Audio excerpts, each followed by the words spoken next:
I thought you were going to recommend Ozark to him because I'm like, I don't want to get into the new season of Ozark until I finish The Witcher. But like, and The Witcher's not a bad show, not by any stretch. I'm enjoying it, but I want to hurry up and get the fuck through Witcher so I can get to a way better show objectively, which is Ozark. Ozark's the best show that's debuting. What service is it on? It's on Netflix. It's really, really good. Like you'll like it. Did they drop every episode of the season already? They usually Netflix do, right? typically does it at one. Yeah, time. they drop them all, and it's out already. Yeah. So, Filthy, I'm surprised that you're not familiar with Ozark. It is. It is a very so like we try not to like blow things out of proportion if we can. This is our favorite show, I think. That's like debuting currently. Like it's been a while since there's been a new episode. Like the last season 2 ended on this just wild, just like blow your mind kind of moment. And so the pandemic happened, which slowed production down, I'm sure. And so now we finally gotten season 3. It's excellent. It's a bit like Breaking Bad. You've without spoiling much, it's about a guy who is being forced to launder some money for some very bad people. And unlike Breaking Bad, where he like keeps it this secret that's eating away at him, and it's always, oh, are they gonna find out? Is his wife gonna find out? Is his family find out? This guy's like, the kids are like, what the fuck is going on? And he's like, she's like, your father is laundering money for a Mexican drug cartel, and if we tell anyone, we all die. And if you tell anyone, we all die. And if he doesn't launder the money, we all die. So we're here to launder money. And they're like 12 and 15. They're like 12 and 15. And the kids are like, let's do this shit. Dude, yeah. It's a very good show. And one thing that I find maybe a little unique, it had season 2 is better than season 1.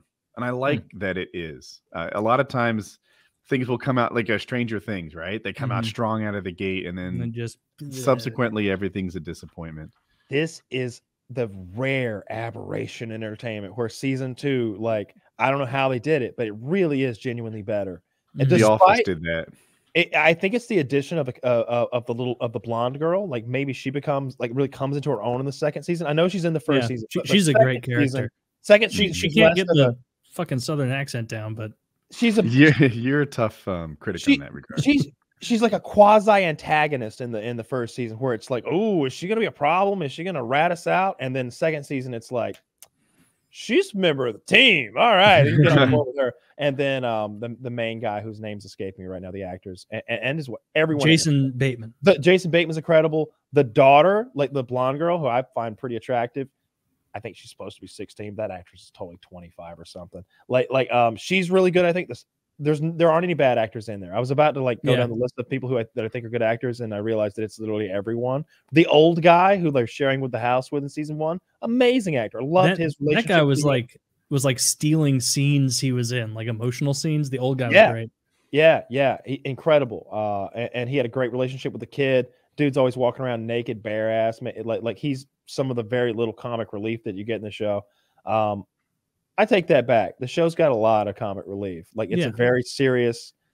It takes itself incredibly seriously. It never laughs at itself once, but there are little funny moments here and there. And then there's sad moments too. And it's rough and violent, and it's a criminal conspiracy going on, but it's being done by absolute geniuses. It seemed like Walter White was a really smart guy, but Bateman is a mastermind at this. It's his bread and butter. Like he's like, oh, well, we'll just move the money here, and then we'll bounce it over there, and we'll turn it into Krugerrands, and then those will slide out of German hands into Russian hands, but then they go to the Swiss, and they don't document this and that. It's so similar to Breaking Bad in a lot of ways, except there's no, like you said, there's no shroud around the family. Like he's upfront about it, like you probably would be in that situation. No moral quandaries. Yeah. And he's also not someone who's like figuring it out as he goes along. He's already a consummate expert in what they're expecting him to do. And so all of his struggles, they're not like the Breaking Bad struggles of like trying to figure out how to build it.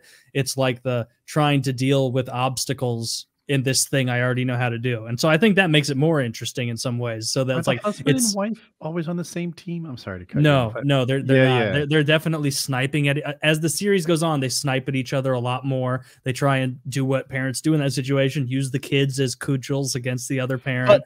But they're not at odds with one another. Cudgel. They both want the same thing. Cudgel. They have different ideas of how it should be. I say cudgel should be accomplished.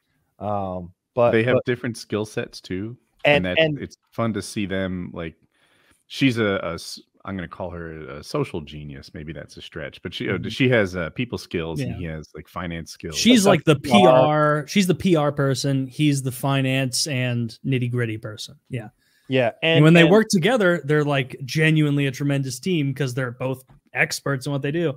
And when they don't work together, it falls apart very quickly. And as good as all of these characters are and in the show, the Ozarks of southern Missouri are as much a character as anything. Like this little region that was unknown to me before the show has a lot of character to it, and so do the people there.